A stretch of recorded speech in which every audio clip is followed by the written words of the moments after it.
Assalamualaikum warahmatullahi wabarakatuh dan salam sejahtera. Nama diberi Muhammad Nazli bin Ibrahim. Nombor matrik saya ialah D20191087118. Saya mengambil jurusan Ijazah Sarjana Muda Perakaunan dengan kepujian dan saya sedang berada di semester 2 sesi 2020-2021. Video ini merupakan video pentaksiran akhir Falsafah Ilmu HNF 3012 dan saya merupakan pelajar dari kumpulan E. Di dalam video ini, saya akan membentangkan tugasan akhir saya yang bertajuk Perbandingan Teori Kebenaran Performatif dan Struktural Paradigmatik. Sebelum saya menyatakan definisi bagi kedua-dua teori, saya akan menerangkan apa itu teori serta apa itu kebenaran ilmu. Menurut Dewan Bahasa dan Pustaka, teori adalah pendapat yang bersifat pandangan yang tidak dapat dibuktikan dengan kukuh yang dikemukakan oleh para ilmuwan untuk menerangkan sesuatu perkara khususnya mengenai kehidupan pada masa prasejarah. Manakala, kebenaran ilmu adalah nilai utama dalam kehidupan manusia. Antara contoh teori kebenaran ialah teori kebenaran konsistensi, teori ketugahan, teori kebenaran performatif dan teori kebenaran struktural paradigmatik. Apa itu teori kebenaran performatif?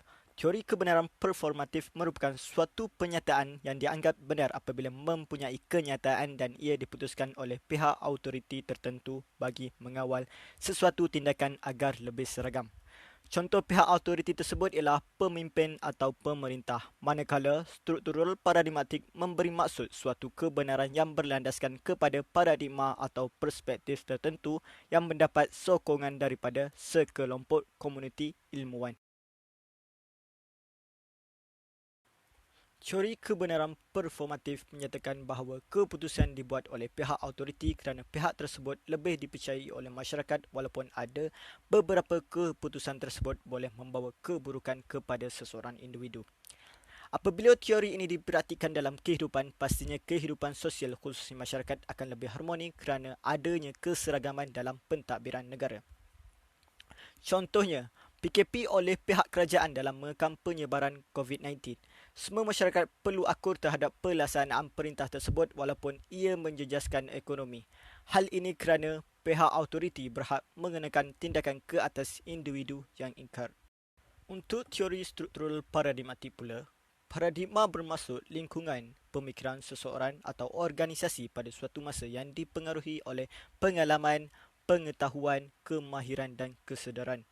Paradigma ini memaparkan kepelbagaian individual dalam penerapan nilai bersama untuk mengetahui fungsi-fungsi penting atau utama ilmu pengetahuan.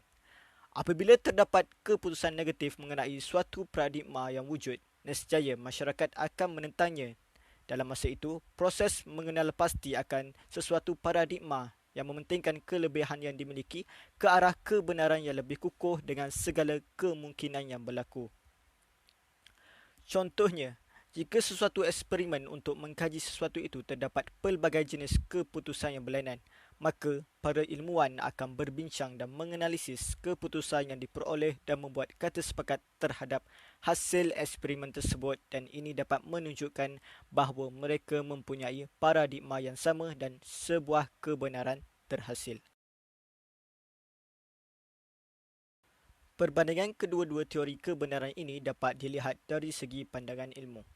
Tokoh bagi performatif adalah John Lanshaw Austin. Beliau menyatakan setiap pernyataan adalah untuk menerangkan sesuatu mengenai dunia.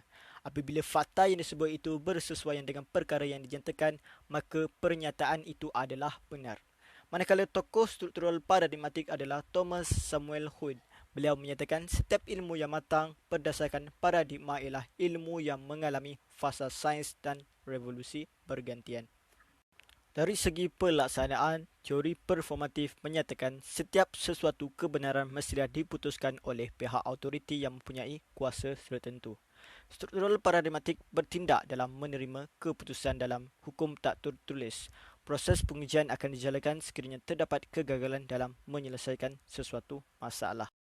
Dari segi kesan pula, masyarakat akan kurang berfikir secara kreatif dan inovatif kerana terlalu bergantung dalam mematuhi pihak yang berautoriti apabila menggunakan teori performatif. Bagi teori struktural paradigmatik pula, pelbagai tingkah laku dapat dilihat setelah penerapan nilai-nilai bersama yang terdapat dalam paradigma bagi memenuhi fungsi esensi ilmu pengetahuan walaupun tidak semua mempraktikannya.